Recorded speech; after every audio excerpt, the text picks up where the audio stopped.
Student, last time हमने photosynthesis की definition को डिस्कस किया था, जिसमें फोटोसिंथेसिस को हमने केमिकली भी डिफाइन किया था और बायोएनर्जेटिकली भी डिफाइन किया था। अब उसमें मैंने आपको बताया था कि फोटोसिंथेसिस के अंदर जो है वो इन्वॉल्व जो होते हैं, जो इंटरेक्शन करते हैं, उसमें सनलाइट है, पिगमेंट है, कार्बन डाइऑक्साइड है और वाटर है।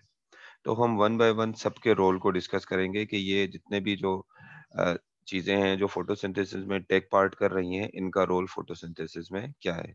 तो सबसे पहले हम आज देख लेंगे रोल ऑफ लाइट। और कौन सी वाली लाइट की बात कर रहे हैं हम? ये सनलाइट। तो सनलाइट का जो है वो रोल क्या होता है फोटोसिंथेसिस में? तो कहता है कि sunlight is an electromagnetic form of energy. अब आप देखें, अगर हम सनलाइट लाइट की थोड़ी सी फिजिकल नेचर की तरफ चलें, तो एक तो चीज ये होती है कि जो सन है, हमारा जो अल्टीमेट सोर्स ऑफ एनर्जी है, जिसको हम सन कह रहे हैं, तो सन के सरफेस पे के ऊपर हाई अमाउंट ऑफ एनर्जी होती है। हाई अमाउंट ऑफ एनर्जी ये सन के सरफेस पे मौजूद है। अब क्या होता है कि सन के सरफेस के ऊपर जब न्यूक्लियर फिजन होती है, तो उसकी वजह से जो है वो हाई अमाउंट ऑफ एनर्जी क्या होती है, रिलीज होती है। और ये जो एनर्जी न्यूक्लियर फिजन जब होती है अर्थ इसके सन के सरफेस पे, तो हाई अमाउंट ऑफ एनर्जी जो है वो रिलीज होती है और वो हमारे अर्थ तक पहुंचती है। किसकी फॉर्म में? रेडिएशन की फॉर्म में वो कहाँ तक पहुंचती है? हमारी अर्थ तक जो है ये एनर्जी पहुंचती है। तो ये एनर्जी पहुंच गई हमारी अर्थ पर। तो इस वजह से हम इसके लिए जो अर्थ पर जो एनर्जी आती है लाइट की फॉर्म में, तो इसको हम कहते हैं इलेक्ट्रो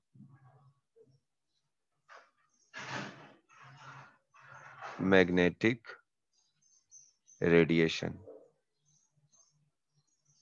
ये जो लाइट की फॉर्म में जो एनर्जी आ रही है, इसको हम क्या कह रहे हैं? Electromagnetic radiation. अब रेडिएशन का मतलब तो एनर्जी है, क्योंकि ये जो लाइट है, ये जो एनर्जी है, ये जो इसमें जो है वो इलेक्ट्रिक फील्ड भी होती है और इसमें क्या होती है? मैग्नेटिक फील्ड भी होती है। तो ये जो रेडिएशन आ रही है सन से, इसमें इलेक्ट्रिक फील्ड भी है और मैग्नेटिक फील्ड भी है। तो इस वजह से इसको हम क्या कह रहे हैं? Electromagnetic radiation. और ये इलेक्ट्रिक और मैग्नेटिक फील्ड की वजह से ये जो लाइट है, यहाँ पर जो ट्रेवल कर रही है, लाइट ट्रेवल करती है वेव्स की शक्ल में ऐसे। आपको पता है ना कि लाइट की ड्यूअल नेचर है, वेव की फॉर्म में भी बिहेव करती है और पार्टिकल्स की फॉर्म में भी बिहेव करती है। तो लाइट जो ट्रेवल कर रही है सन से अर्थ तक, वो यहाँ पर किस फॉर्म में ट्रेवल कर रही है? वो वेव की फॉर्म में ट्रेवल कर रही है, लहरों की फॉर्म में, लहरों के रूप में जो है वो क्या कर रही है? ट्रेवल कर रही है। और अगर ये जो ट्रेवल कर रही है, तो इसमें आप देखें तो इसके अंदर इलेक्ट्रिक फील्ड भी है और कौन सी है? मैग्नेटिक फील्ड भी है। मतलब मैं अगर ऐसे ड्रा करूं वेव को, लाइट की, तो इसमें मैं कहूंगा कि ये इलेक्ट्रिक फील्ड है और इसके परपेंडिकुलर ऐसे जो है वो कौन सी वाली फील्ड होगी? Magnetic field. चलिए, ये हमारा जो है वो टॉपिक बेसिकली नहीं है, ये तो आपने फिजिक्स के अंदर जो है वो आप इन चीजों को जो है वो डिटेल में पढ़ेंगे या पढ़ा होगा अपने फिजिक्स के अंदर लाइट के बारे में डिटेल में। तो लेकिन फिर भी मैं चलें थोड़ा सा आपको बता देता हूँ। तो sunlight is an example of electromagnetic radiation. तो ये जो सनलाइट आ रही है, ये किसकी एग्जाम्पल है? Sunlight is an example of electromagnetic radiation, या जैसे आपकी बुक में लिखा हुआ है, sunlight is an electromagnetic form of energy. Electromagnetic form of energy कह लें या इलेक्ट्रोमैग्नेटिक रेडिएशन कह लें, बात एक ही है। तो सनलाइट इज इलेक्ट्रोमैग्नेटिक रेडिएशन और it is a electromagnetic form of energy. तो अब ये जो सनलाइट आती है हमारे पास, इसकी जो वेव्स होती हैं, ये सनलाइट मैंने कहा ना कि इसमें ट्रेवल कर रही है, वेव्स की फॉर्म में ट्रेवल कर रही है ऐसे। सनलाइट वेव्स की फॉर्म में ट्रेवल कर रही है। अब हम थोड़ी सी बात करेंगे इन वेव्स की, सही ना? अब हम बात कर लेंगे थोड़ी सी इन वेव्स की बात कर लेंगे। तो अब देखो, ये जो सन की जो वेव्स होती हैं, देखो मैं वेव्स बना रहा हूँ, मिसाल के तौर पे ये सन है। अब इससे ये जो वेव्स आ रही हैं ऐसे,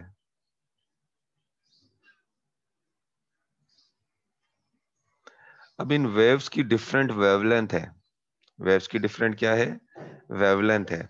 अब सबसे पहले तो देखें ये वेवलेंथ होती क्या है, व्हाट इज वेवलेंथ। तो वेवलेंथ को बेसिकली हम इस तरह डिफाइन कर सकते हैं,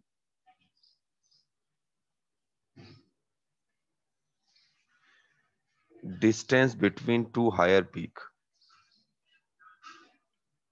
distance between two higher peaks. अब देखें ये जो वेव्स जब बनती हैं तो कभी ये ऊपर की तरफ जाती हैं, कभी नीचे आ रही हैं, फिर ऊपर जा रही हैं, फिर नीचे आ रही हैं, ऐसे वेव्स बनती है ना। अब ये वेव्स की जो ये हायर पीक है, ये वाली जिसको मैं यहाँ पर थोड़ा सा येलो कलर से बता रहा हूँ, ये हायर पीक है। अब इन हायर पीक के दरमियान में जो डिस्टेंस है, इसके दरमियान में जो डिस्टेंस है, उस डिस्टेंस को हम क्या कह रहे हैं, उसको हम कह रहे हैं वेवलेंथ। उसको हम क्या कह रहे हैं, वेवलेंथ कह रहे हैं, और वेवलेंथ को हम लैम्डा से शो करते हैं। आप इन वेव्स में देखें तो कुछ वेव्स ऐसी हैं जिनकी वेवलेंथ ज्यादा है, ये देखें जिस तरह ये वेव्स हैं, इनकी वेवलेंथ क्या है, ज्यादा है। लेकिन अगर आप इधर देखें तो इन वेव्स की वेवलेंथ क्या है, कम है। कुछ यहाँ पर वेव्स ऐसी हैं जिनकी वेवलेंथ ज्यादा है, और कुछ ऐसी वेव्स हैं जिनकी वेवलेंथ क्या है, कम है। अच्छा, इसके बाद एक और चीज आपने फिजिक्स में पढ़ी होगी, फ्रीक्वेंसी।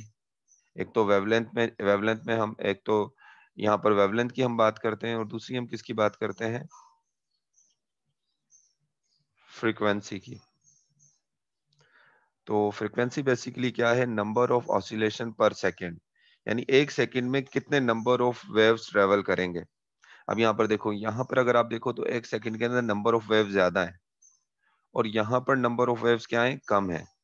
तो आप कहोगे यहाँ पर फ्रीक्वेंसी ज्यादा है और यहाँ पर फ्रीक्वेंसी क्या है, कम है। यानी यहाँ पर एक सेकंड के अंदर जिस तरह मैं ऐसे वेव बनाऊं, देखें एक सेकंड में कितनी सारी वेव बनी है, लेकिन यहाँ आगे एक सेकंड में क्या बनी है, ये कम वेव्स बनी है। तो मैं कहूंगा यहाँ पर जो है वो फ्रीक्वेंसी ज्यादा है और यहाँ फ्रीक्वेंसी कम है। तो हम ये कह सकते हैं कि wavelength is inversely sorry, frequency is inversely proportional to the wavelength, या wavelength is inversely proportional to frequency. मतलब जितनी फ्रीक्वेंसी ज्यादा होगी वेवलेंथ उतनी कम होगी। देखें ये जो वेव्स हैं इनकी फ्रीक्वेंसी ज्यादा है, तो आप देखें इनकी वेवलेंथ कम है। और ये वाली जो है वेव्स, इनकी आप देखें फ्रीक्वेंसी कम है लेकिन वेवलेंथ क्या है, ज्यादा है। तो वेवलेंथ और फ्रीक्वेंसी एक दूसरे के क्या होती हैं, इनवर्सली प्रोपोर्शनल होती हैं। अच्छा, इसके बाद हम एक और चीज जो यहाँ पर बात जो डिस्कस करेंगे, वो है असल जो टॉपिक जो हमारे पास है, वो है जो मुझे आपको असल में बात समझाना चाह रहा था, वो चीज थी इलेक्ट्रोमैग्नेटिक स्पेक्ट्रम। जो बात हम करना चाह रहे थे वो करना चाह रहे थे इलेक्ट्रोमैग्नेटिक स्पेक्ट्रम। ये देखो इलेक्ट्रोमैग्नेटिक स्पेक्ट्रम क्या होता है। सबसे पहले तो देखो ये स्पेक्ट्रम हम किसको कहते हैं। स्पेक्ट्रम बेसिकली मतलब रेंज है। किसी चीज को जब आप अरेंज करते हो, जैसे छोटे से बड़े उसमें अरेंज कर देते हो, तो उसको हम क्या कहते हैं, उसको हम कहते हैं, उसके लिए हम टर्म क्या इस्तेमाल करते हैं, उसके लिए हम टर्म इस्तेमाल करते हैं उसके लिए टर्म इस्तेमाल करते हैं स्पेक्ट्रम। उसके लिए टर्म हम क्या इस्तेमाल करते हैं, स्पेक्ट्रम। जैसे मिसाल के तौर पे ये जो लाइट की जो वेवलेंथ है, लाइट की जो वेवलेंथ है, मैं उसको इस छोटे से क्या कहते हैं, लाइट की वेवलेंथ को जो है वो मैं कम वेवलेंथ से ज्यादा वेवलेंथ की तरफ ऐसे अरेंज कर दूं। यानी ये देखें, कम से ज्यादा की तरफ अरेंज। यहाँ वेवलेंथ बहुत कम है, यहाँ वेवलेंथ थोड़ी ज्यादा है, फिर यहाँ थोड़ी ज्यादा है, यहाँ थोड़ी, और यहाँ बहुत ज्यादा है। तो मतलब कि ये जो लाइट की जो वेवलेंथ है, जब हम इसको स्मॉल टू हाई, मतलब लो से शॉर्ट वेवलेंथ से लॉन्ग वेवलेंथ की तरफ अरेंज कर दें, तो इसको हम क्या कहते हैं, इसको हम कहते हैं इलेक्ट्रोमैग्नेटिक स्पेक्ट्रम। इसके लिए हम टर्म क्या इस्तेमाल करते हैं, इलेक्ट्रोमैग्नेटिक स्पेक्ट्रम। अच्छा, अब एक चीज देखो इधर, ये देखो लाइट की वेव्स को यहाँ पर अरेंज किया गया है, मतलब यहाँ पर ये वेवलेंथ है। अब यहाँ पर इस वेवलेंथ को अरेंज जो किया हुआ है इसमें यहाँ पर, तो यहाँ पर देखें लाइट की जो वेवलेंथ है ना, यहाँ इधर कम है, इधर थोड़ी सी ज्यादा है, इधर थोड़ी सी ज्यादा हुई, फिर थोड़ी ज्यादा हुई, ऐसे ज्यादा, फिर ये बहुत ज्यादा हो गई। तो अब आप देखें ये लाइट लाइट को हमने उसकी वेवलेंथ के बेस पे क्या कर दिया, ये लाइट के इसको अरेंज किया। तो ये क्या, इसको हम क्या कहेंगे, इसको हम कहेंगे इलेक्ट्रोमैग्नेटिक स्पेक्ट्रम। अब देखें यहाँ पर मुख्तलिफ रेज हैं जिनकी जो है वो क्या कहते हैं, मुख्तलिफ वेवलेंथ है। अब देखें सबसे पहले गामा रेज है, सबसे कम वेवलेंथ जो है वो किसकी होती है, गामा रेज की होती है। उसके बाद जो वेवलेंथ कम होती है वो एक्स रेज की। उसके बाद जो थोड़ी ज्यादा होती है वेवलेंथ वो एक्स रेज की, एक्स रेज के बाद जो थोड़ी ज्यादा वेवलेंथ होती है वो यूवी रेज की होती है, यूवी रेज के बाद फिर जो वेवलेंथ होती है वो विजिबल लाइट की, विजिबल लाइट के बाद इंफ्रारेड रेडिएशन, और सबसे ज्यादा जो वेवलेंथ होती है वो किसकी होती है, रेडियो वेव्स की, सबसे ज्यादा किसकी होती है, रेडियो वेव्स की। तो ये जो लाइट हमारे पास सनलाइट से जो आती है, तो सनलाइट के अंदर जो है वो गामा रेज भी होती हैं, एक्स रेज भी होती हैं, यूवी रेडिएशन भी होती है, इंफ्रारेड भी और रेडियो वेव्स भी मौजूद हैं। लेकिन हमें पता है कि ये सारी सन रेज जब सन से आ रही होती हैं तो ये बहुत सारी जो जो शॉर्ट वेवलेंथ वाली जो रेडिएशन है जिसमें एनर्जी बहुत ज्यादा होती है, जो हमारे लिए नुकसानदेह भी होती है, तो उसको जो ओजोन लेयर है वो क्या करता है, वो रिफ्लेक्ट कर देता है, उसको क्या कर देता है, रिफ्लेक्ट कर देता है। तो ये जो पूरा का पूरा ये गामा रेस से जो रेडियो वेव्स तक ये जो वेवलेंथ हमने अरेंज किए हैं, इसको हम क्या कहते हैं, इसको हम कहते हैं इलेक्ट्रोमैग्नेटिक स्पेक्ट्रम। इसको हम क्या कह रहे हैं, इसको हम कह रहे हैं इलेक्ट्रोमैग्नेटिक स्पेक्ट्रम। अब आप देखो जो इलेक्ट्रोमैग्नेटिक स्पेक्ट्रम है, इसमें प्लांट के काम की कौन सी चीज है, गामा रेस प्लांट के काम की चीज नहीं है, एक्स रेस प्लांट के काम की चीज नहीं है, यूवी रेस प्लांट के काम की चीज नहीं है, इंफ्रारेड प्लांट के काम की चीज नहीं है, रेडियो वेव्स प्लांट के काम की चीज नहीं है। असल में ये जो इंफ्रा यूवी रेडिएशन और इंफ्रारेड के दरमियान वाला जो पोर्शन है जिसको हम विजिबल लाइट कहते हैं, जिसको हम क्या कहते हैं, विजिबल लाइट, यही विजिबल लाइट जिसकी वजह से हम चीजों को देखते हैं, सही है ना, जो नेकेड आइट से नजर आ जाती है, विजिबल लाइट जो नेकेड आइट से आपको नजर आई है। बाकी एक्स रेज तो आपको, gamma rays, X rays, UV radiation, ये तो आपको नेकेड आइट से नजर नहीं आएंगी, लेकिन आपको अपनी नेकेड आइट से जो है वो क्या नजर आएगा, ये विजिबल लाइट नजर आती है। आपने देखा होगा प्रिज्म में जब आप देखते हो तो आपको लाइट के अंदर 7 कलर्स नजर आते हैं। ये जो आपको लाइट जो है वो व्हाइट है नजर आ रही है, व्हाइट नहीं है, इसमें टोटल कितने कलर हैं, 7 कलर हैं। वो 7 कलर आपको रेनबो की फॉर्म में भी नजर आते हैं। वायोलेट से लेके रेड तक दरमियान में टोटल जो है वो कितने कलर होते हैं, इसमें 7 जो है वो कलर होते हैं। तो यही यही लाइट जो होती है, जो विजिबल लाइट होती है, प्लांट बेसिकली क्या करते हैं, इसी विजिबल लाइट को जो है वो एब्जॉर्ब करते हैं।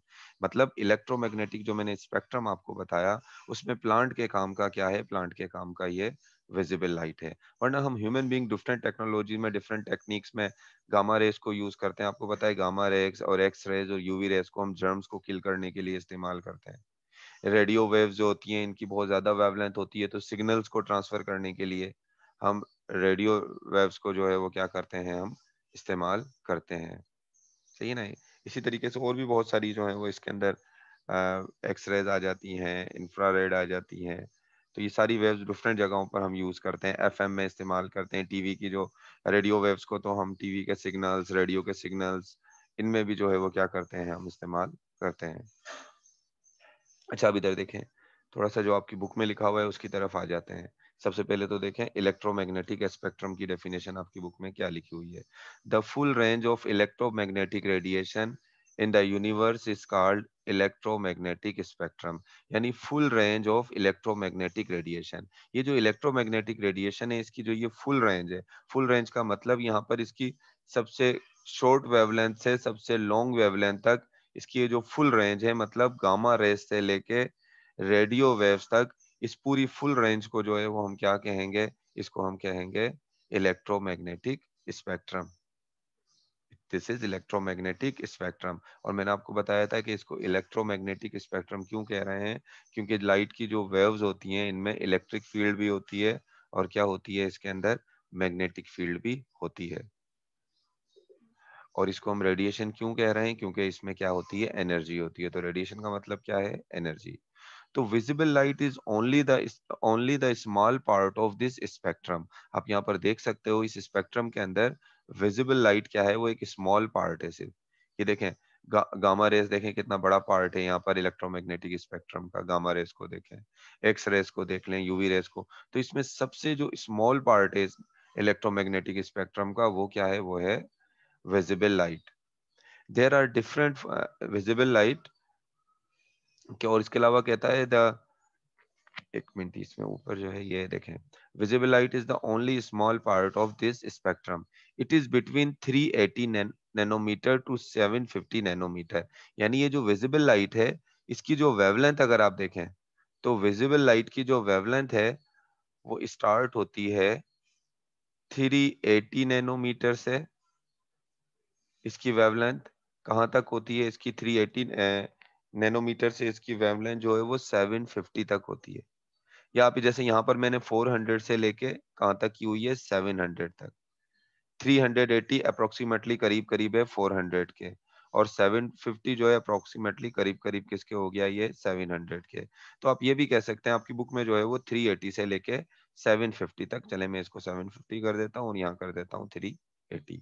तो विजिबल लाइट की वेवलेंथ जो है वो 380 से लेके जो है वो 750 तक जो है वो विजिबल लाइट की क्या है? ये वेवलेंथ है। और विजिबल लाइट की से जो कम वेवलेंथ होगी वो किसकी होगी? यूवी रेडिएशन की। और विजिबल लाइट से जो ज्यादा रेडिएशन होगी वो किसकी होगी? इंफ्रारेड रेडिएशन की। तो उसके बाद फिर जो है वो कहता है कि it can be seen bye naked eye, यानी विजिबल लाइट को आप किससे देख सकते हो? अपने नेकेड आई से देख सकते हो। मैंने आपको बताया था ना, जैसे रैम्बो के अंदर आपको 7 कलर्स नजर आ सकते हैं, तो एक्स रेज गामा रेज को तो आप नहीं देख सकते हो, विजिबल लाइट को आप देख सकते हो। It is also effective for the process of photosynthesis. तो फोटोसिंथेसिस के प्रोसेस में जो इफेक्टिव है वो कौन सी लाइट है? वो है विजिबल लाइट। ये मैंने आपको जो है वो देखें इलेक्ट्रोमैग्नेटिक स्पेक्ट्रम दिखा दिया। इलेक्ट्रोमैग्नेटिक स्पेक्ट्रम में मैंने आपको बता दिया ये जो स्मॉल पार्ट है इलेक्ट्रोमैग्नेटिक स्पेक्ट्रम का, जिसको हम क्या कह रहे हैं? विजिबल लाइट, ये प्लांट के काम का है। बाकी जितना भी इसके आगे और पीछे की तरफ स्पेक्ट्रम है वो प्लांट के काम का नहीं है। अब आ जाते हैं हम एक दूसरे टॉपिक की तरफ, और वो है action spectrum. Role of light ही में एक टॉपिक है जिसको हम कह रहे हैं एक्शन स्पेक्ट्रम।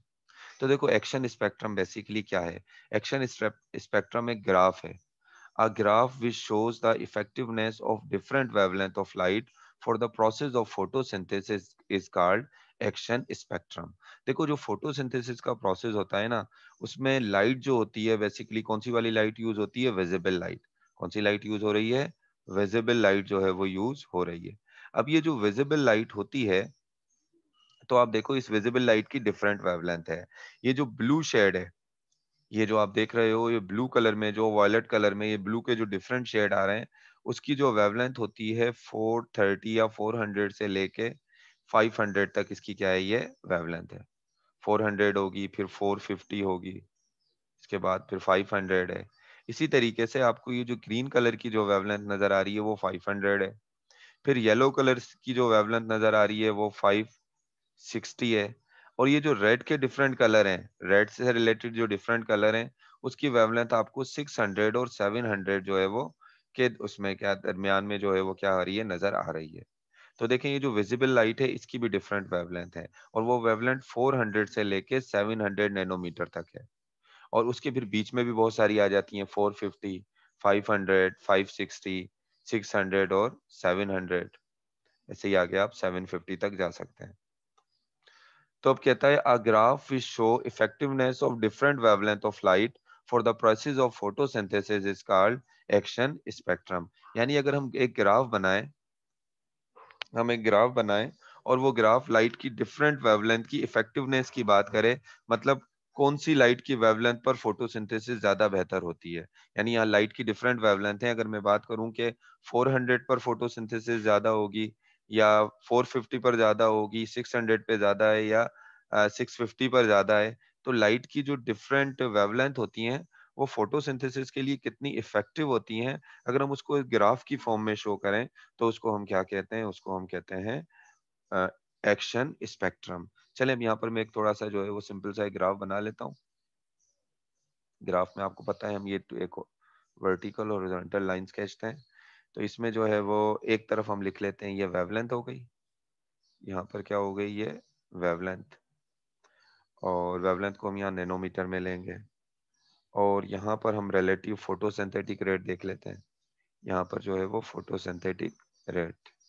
तो अब इधर देखो, आपको पता है वेवलेंथ प्लांट की जो स्टार्ट हो रही है 400 से लेके कहाँ तक है? ये 700 तक। 400 के बाद 450 ले लें, 450 के बाद 500, 500 के बाद 600, 600 के बाद 650। अब इधर देखें, अगर 400 से लेके 400, अगर हम देखें फोटोसिंथेसिस को कि कौन सी लाइट की वेवलेंथ ज्यादा काम करती है, तो हम देखेंगे कि जो 430 वाली लाइट की वेवलेंथ है, उस पे फोटोसिंथेसिस ज्यादा हो रहा है, तभी मैंने यहाँ पर इसकी पीक बना दी। लेकिन जो दूसरी वेवलेंथ है 450 और 500, 550, इन पे लाइट की फोटोसिंथेसिस जो है वो कम हो जाती है। फिर दोबारा जो फोटोसिंथेसिस बढ़ती है वो लाइट की कितनी वेवलेंथ पे बढ़ती है, 650 पर, और 650 से लेके ये 750 तक होती है। लेकिन अगर आप ऐसे जर्नली जो हमने ये ग्राफ बनाया है, इस ग्राफ में अगर हम देखेंगे लाइट की वो कौन सी वेवलेंथ है जिस जिस पर फोटोसिंथेसिस का रेट ज्यादा हो रहा है, फोटोसिंथेसिस ज्यादा हो रही है, तो वो वेवलेंथ होती है, अगर हम उसको वेवलेंथ को देखें कि कितनी वेवलेंथ पर जो है वो फोटोसिंथेसिस जो है वो ज्यादा बेहतर हो रही है। विजिबल लाइट की वेवलेंथ तो 400 से लेके 700 तक है, लेकिन अगर हम देखें कि किस वेवलेंथ पर ज्यादा फोटोसिंथेसिस होती है, तो हम देख रहे हैं एक तो ये 430 यहाँ पर यानी ये जो 430 वेवलेंथ है, इस पर ज्यादा हो रही है, और दूसरी जो है वो दूसरा जो यहाँ पर जो रेड वाली साइड पर रेड लाइट के अंदर जो 670 नैनोमीटर वाली जो वेवलेंथ है, इस पर ज्यादा हो रही है। तो 430 जो वेवलेंथ है वो किसकी है, वो रेड लाइट की है, और 670 सॉरी 430 जो वेवलेंथ है वो ब्लू लाइट की है, और 670 जो वेवलेंथ है वो क्या है, वो रेड लाइट की है। चले मैं अभी इसको थोड़ा सा और एक्सप्लेन करता हूँ। पहले इसको थोड़ा-सा यहाँ पर जस्ट मैंने अभी आपको जो है वो इसके ग्राफ का बताया है कि ग्राफ होता क्या है। तो मैंने सिर्फ ग्राफ में आपको ये बताया, ग्राफ क्या है, एक्शन स्पेक्ट्रम क्या होता है। तो मैंने आपको कहा एक्शन स्पेक्ट्रम एक ग्राफ है। A graph will show the effectiveness of different wavelength of light for the process of photosynthesis। मतलब आप देखें लाइट की डिफरेंट वेवलेंथ है। अगर हम इसमें देखेंगे कौन सी वेवलेंथ पर फोटोसिंथेसिस ज्यादा हो रही है, और इसमें हम क्या बना लें, ग्राफ बना लें, तो उसको ग्राफ को हम क्या कहेंगे, उसको हम कहेंगे एक्शन स्पेक्ट्रम। जब हमने उसकी, लेकिन अब ये बात होती है कि आपको हमें कैसे पता लगा इस बात का कि वो कौन सा एक्सपेरिमेंट है, किस तरीके से पता लगता है कि ये लाइट की वेवलेंथ जो है वो अ, इस पे फोटोसिंथेसिस ज्यादा हो रही हो, इस लाइट की वेवलेंथ पर जो है वो फोटोसिंथेसिस क्या हो रही है, कम हो रही है। तो देखो इसका तरीका ये होता है कि हम क्या करते हैं, मिसाल के तौर पे मैं यहाँ पर ये जो विजिबल लाइट है ना, इधर मैं एक यहाँ प्रिज्म रख लेता हूँ जिसमें हमें नजर आती है लाइट की वेवलेंथ, और यहाँ पर मैं एक स्पायरोगायरा, एक एलजी रख लेता हूँ। एलजी क्या है समझ लें, एक ऑटोट्रॉफिक प्लांट की तरीके से ही अपना फूड बनाती है। तो अब मैं इसमें देखता हूँ कि ये लाइट के डिफरेंट कलर्स नजर आ रहे हैं मुझे, ये ब्लू कलर भी नजर आ रहा है, यहाँ पर देखें ग्रीन कलर भी है, येलो भी है, और जो है वो ऑरेंज कलर भी है, और यहाँ पर रेड कलर भी है। देखो अब मुझे कैसे पता लगेगा कि कौन सी वाली जो वेवलेंथ है उस पे फोटोसिंथेसिस ज्यादा हो रही है। तो उसका जो पता लगता है फोटोसिंथेसिस का, वो हमें लगता है अमाउंट ऑफ ऑक्सीजन से, यानी फोटोसिंथेसिस में ऑक्सीजन रिलीज होती है ना, कार्बन डाइऑक्साइड यूज होती है और ऑक्सीजन रिलीज होती है। तो हम देखते हैं कि कौन सी लाइट की वेवलेंथ पर ऑक्सीजन ज्यादा रिलीज हो रही है। तो जब स्पायरोगायरा को हम यहाँ रखेंगे, तो हमने देखा कि फोटोसिंथेसिस जो ज्यादा, ऑक्सीजन जो ज्यादा रिलीज हो रही है वो एक ब्लू रीजन में ज्यादा हो रही है, और एक रेड रीजन में ऑक्सीजन ज्यादा रिलीज हो रही है।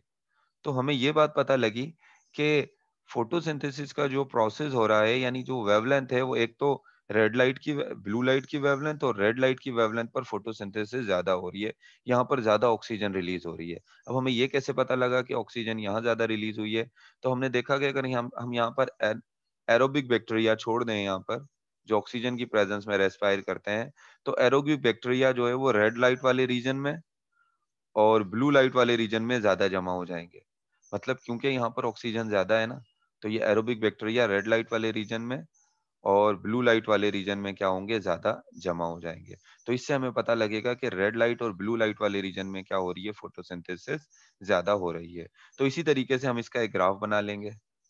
ऐसे ग्राफ के एक तरफ हम लिख लेंगे रेट ऑफ फोटोसिंथेसिस, और ग्राफ के दूसरी तरफ हम वेवलेंथ देख लेंगे।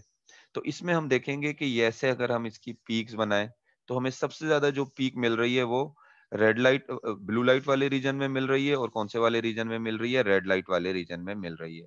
तो ब्लू लाइट की जो वेवलेंथ होती है वो 430 है, और रेड लाइट की जो वेवलेंथ है वो 670 है। तो हम कह सकते हैं कि 430 और 670 वेवलेंथ पर सबसे ज्यादा जो है वो क्या होती है, फोटोसिंथेसिस होती है। और ये वेवलेंथ किसकी है, रेड लाइट और ब्लू लाइट की है। एक दफा फिर ये देख लेते हैं, ये स्टेटमेंट जो आपकी बुक में लिखी हुई है, तो सबसे पहले मैंने आपको ग्राफ के बारे में बता दिया। What is a graph? A graph, what is action spectrum? तो एक्शन स्पेक्ट्रम के लिए जो हम बेसिकली एक ग्राफ से शो करते हैं, a graph which shows the effectiveness of wavelength of light of in the process of photosynthesis is called action spectrum. The effectiveness of different wavelength of light depend on their absorption in plant body। यानी जो light ज्यादा absorb होगी plant body में वो ज्यादा effective होगी। तो हम कह सकते हैं कि प्लांट बॉडी में सबसे ज्यादा जो एब्जॉर्ब होती हैं एक रेड लाइट होती है और एक कौन सी लाइट होती है? ब्लू लाइट होती है। यानी हम कह सकते हैं कि हमारे फोटोसिंथेटिक जो पिग सॉरी प्लांट्स के जो फोटोसिंथेटिक पिगमेंट हैं वो कौन सी वाली लाइट को ज्यादा एब्जॉर्ब करते हैं? रेड लाइट को और ब्लू लाइट को। तो रेड लाइट और ब्लू लाइट पर फोटोसिंथेसिस ज्यादा होती है, इसका एब्जॉर्प्शन स्पेक्ट्रम क्या है? ज्यादा है। तो इसी पर जो है वो इसी पर फिर जो है वो फोटोसिंथेसिस ज्यादा हो रही है, तो यही इसका इफेक्टिवनेस भी क्या है? ज्यादा है। There are different photosynthetic pigment. Plant के अंदर आपको पता है डिफरेंट फोटोसिंथेटिक पिगमेंट होते हैं। क्लोरोफिल हो गया, ज़ैंथोफिल हो गया, कैरोटीन हो गया, डिफरेंट फोटोसिंथेटिक पिगमेंट होते हैं। They absorb different wavelength of visible light. यानी तमाम फोटोसिंथेटिक पिगमेंट जो हैं वो डिफरेंट लाइट की वेवलेंथ को जो है वो क्या करते हैं? एब्जॉर्ब करते हैं। लेकिन सबसे ज्यादा जो एब्जॉर्ब करते हैं वो रेड और ब्लू लाइट की वेवलेंथ को एब्जॉर्ब करते हैं। Therefore each wavelength has its own effectiveness for the process of photosynthesis. यानी हर पिगमेंट डिफरेंट वेवलेंथ एब्जॉर्ब करता है और हर वेवलेंथ की अपनी अपनी इफेक्टिवनेस होती है किसके ऊपर? प्रोसेस ऑफ फोटोसिंथेसिस पे। We illuminate plant in different colours of light one by one. यानी एक्शन स्पेक्ट्रम देखने के लिए हम क्या करते हैं कि जिस तरह ये एलजी, ये मिसाल के तौर पे एक एलजी है या कोई भी प्लांट ले लें आप, तो उस प्लांट के ऊपर हम डिफरेंट वेवलेंथ ऑफ लाइट जो है वो इलिमिनेट करते हैं। मिसाल के तौर पे सबसे पहले मैंने इसके ऊपर रेड लाइट डाली, रेड लाइट डालकर देखा कि फोटोसिंथेसिस का प्रोसेस कितना हुआ, मतलब कितने परसेंट ऑक्सीजन रिलीज हुई। फिर मैंने इसके ऊपर ब्लू लाइट डाली, ब्लू लाइट में देखा कि कितनी सॉरी ब्लू येलो लाइट डाली, कितनी फोटोसिंथेसिस हुई। फिर मैंने थोड़ी और लाइट की वेवलेंथ जो है वो इंक्रीज कर दी, फिर थोड़ी और लाइट की वेवलेंथ इंक्रीज कर दी। ऐसे डिफरेंट लाइट की वेवलेंथ डालकर मैंने फोटोसिंथेसिस देखा। तो मैंने उसमें ऑब्जर्व किया कि 430 वेवलेंथ पर और 670 वेवलेंथ पर फोटोसिंथेसिस ज्यादा हो रही है। तो वही वाली बात है कि we measure the rate of photosynthesis at each colour, it gives data, the data is plotted on a graph, this graph is called action spectrum. यानी हर हमने हमने हर वेवलेंथ को या हर कलर को जो है वो प्लांट्स पर डालकर देखा। फिर हमने उसका डेटा कलेक्ट किया कि कौन से कलर पर या कौन सी वेवलेंथ पर फोटोसिंथेसिस ज्यादा हो रही है। जब उसके उस डेटा को जब हमने प्लॉट किया, यानी ग्राफ ऐसे ग्राफ की फॉर्म में प्लॉट किया, बनाया उस डेटा को कि इस तरीके से उसके पीक्स और डाउन बनाए इस तरह से ये, तो इसको हमने क्या कहा? इसको हमने कहा action spectrum. Action spectrum show that the rate of photosynthesis is variable in different colour of light. यानी एक्शन स्पेक्ट्रम हमें शो कर रहा है कि फोटोसिंथेसिस जो है वो वेरिएबल है, डिफरेंट है in different colour of light. यानी कुछ कलर पर फोटोसिंथेसिस ज्यादा हो रही है और कुछ कलर पर फोटोसिंथेसिस कम हो रही है। हो तो देखें, अगर हम देखें तो हो तो सब पर ही रही है, लेकिन रेड लाइट पर ज्यादा हो रही है, ब्लू लाइट पर ज्यादा हो रही है, लेकिन ऑरेंज के लाइट पर और ये येलो लाइट पर, इन पर जो है वो क्या हो रही है? इन पर फोटोसिंथेसिस का प्रोसेस थोड़ा स्लो हो रहा है। Action spectrum is action spectrum को हम एनालाइज करते हैं, इज शो दैट जब एक्शन स्पेक्ट्रम को हमने एनालाइज किया तो उसने क्या शो किया? उसने शो किया कि ब्लू यानी 430 नैनोमीटर वेवलेंथ और रेड यानी 670 नैनोमीटर वेवलेंथ पर लाइट जो है वो मोस्ट इफेक्टिव होती है किसके लिए? फोटोसिंथेसिस के लिए। चलें आज के लेक्चर को सम अप कर लेते हैं। आज मैंने सबसे पहले आपको बताया role of light in photosynthesis. तो उसमें सबसे पहले मैंने आपको बताया sunlight is an electromagnetic form of energy. यानी सनलाइट जो है वो एनर्जी की कौन सी फॉर्म है? सनलाइट एनर्जी की जो है वो इलेक्ट्रोमैग्नेटिक जो है वो फॉर्म है। मतलब इसके अंदर इलेक्ट्रिक फील्ड भी है और मैग्नेटिक फील्ड भी है। और एनर्जी, सनलाइट को हम इलेक्ट्रोमैग्नेटिक रेडिएशन भी कहते हैं। रेडिएशन का मतलब क्या है? एनर्जी। फिर मैंने आपको बताया कि इन वेवलेंथ को जब हम एक रेंज में अरेंज कर लेते हैं, लाइट जो है वो वेव की शक्ल में ट्रेवल करती है और वेव्स की जो है वो वेवलेंथ होती हैं। जब हम इन वेवलेंथ को from small to long wavelength जो है इस फॉर्म में जब अरेंज कर लेते हैं तो इसको हम कहते हैं इलेक्ट्रोमैग्नेटिक स्पेक्ट्रम। तो इलेक्ट्रोमैग्नेटिक स्पेक्ट्रम के हवाले से जो आपकी बुक का फिर डिस्कस किया। The full range of electromagnetic radiation in the universe is called electromagnetic spectrum. ये हमारे यूनिवर्स के अंदर ये जो फुल रेंज है किसकी, इलेक्ट्रोमैग्नेटिक रेडिएशन की, यानी गामा रेस से लेके रेडियो रेस तक, वेव्स तक जो है वो, ये जो इसकी फुल रेंज है इसको हम क्या कह रहे हैं, इसको हम कह रहे हैं electromagnetic radiation. Visible light is only small part of this spectrum. फिर मैंने आपको बताया इस स्पेक्ट्रम के अंदर देखें कि इस स्पेक्ट्रम का सबसे स्मॉल जो पार्ट है वो क्या है, वो है ये विजिबल लाइट। उसके बाद फिर जो हमने बात की कि जो विजिबल लाइट जो होती है उसका जो वेवलेंथ होती है वो 300 नैनोमीटर से 750 नैनोमीटर तक इसकी वेवलेंथ होती है। इसके बाद it can be seen bye naked eye. Visible light, ये इलेक्ट्रोमैग्नेटिक स्पेक्ट्रम में हम सिर्फ विजिबल लाइट को ये जो अपनी नेकेड आई से देख सकते हैं।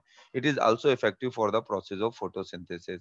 यानी इलेक्ट्रोमैग्नेटिक स्पेक्ट्रम में सिर्फ विजिबल लाइट ही है जो फोटोसिंथेसिस के प्रोसेस के अंदर क्या होती है, फोटोसिंथेसिस के प्रोसेस के अंदर जो इफेक्टिव होती है।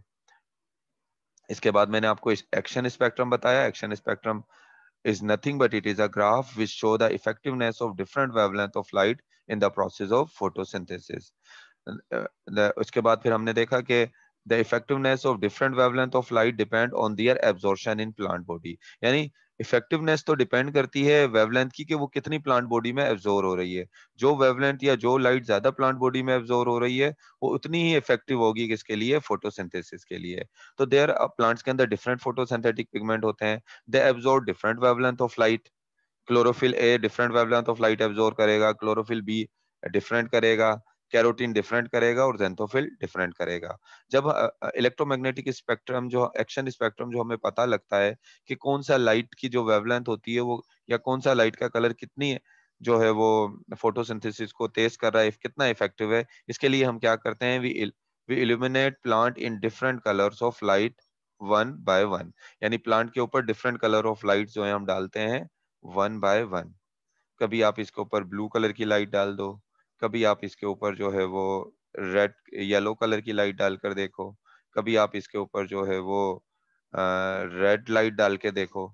तो हमने देखा कि जब different wavelength of light plant के ऊपर डाली तो देखा कि रेड लाइट और ब्लू लाइट, ये बड़ी इंपॉर्टेंट बात है, आपने याद भी रखनी है कि प्लांट्स के लिए सबसे इफेक्टिव जो लाइट्स होती हैं वो रेड और ब्लू लाइट होती हैं। क्लोरोफिल ज्यादातर रेड और ब्लू लाइट को एब्जॉर्ब करता है। तो ये लाइट ज्यादा इफेक्टिव थी किसके लिए, फोटोसिंथेसिस में।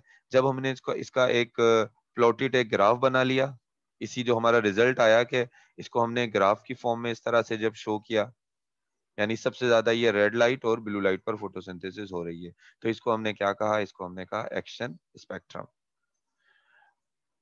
उसके बाद फिर मैंने अब यहाँ पर तो बता चुका हूं मैं आपको कि एक्शन स्पेक्ट्रम जो है वो ब्लू लाइट का और रेड लाइट का सबसे ज्यादा होता है। इसके बाद रिलेटेड कुछ क्वेश्चंस हैं यहाँ पर, जो आज मैंने टॉपिक पढ़ाया है उससे रिलेटेड क्वेश्चन आपसे पूछा जा सकता है। Define electromagnetic spectrum and action spectrum. Electromagnetic spectrum और एक्शन स्पेक्ट्रम को डिफाइन करें।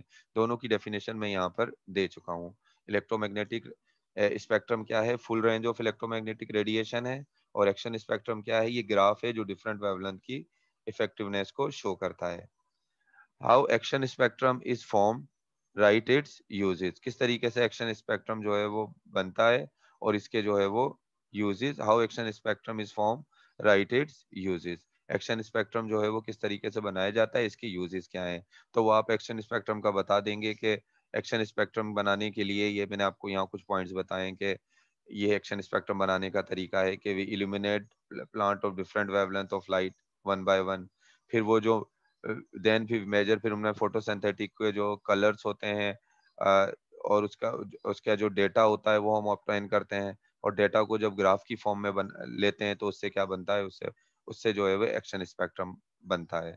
तो ये जो दो पॉइंट हैं, ये वाला पॉइंट और ये एक ये वाला पॉइंट, ये और ये इसका काम हो गया। ये तीन पॉइंट जो हैं वो इसका आंसर है कि how action spectrum is formed, यानी एक्शन स्पेक्ट्रम किस तरीके से बनता है। तो आप बता दो कि हम लाइट की डिफरेंट वेवलेंथ को, डिफरेंट कलर्स को प्लांट के ऊपर डालते हैं वन बाय वन, और फिर हम उसमें से नोट करते हैं कि किस वेवलेंथ पर या किस कलर पर जो है वो फोटोसिंथेसिस ज्यादा तेज हो रही है, और फिर उस डेटा को जब हम ग्राफ फॉर्म में लेकर आ जाते हैं तो इसको हम कहते हैं एक्शन स्पेक्ट्रम।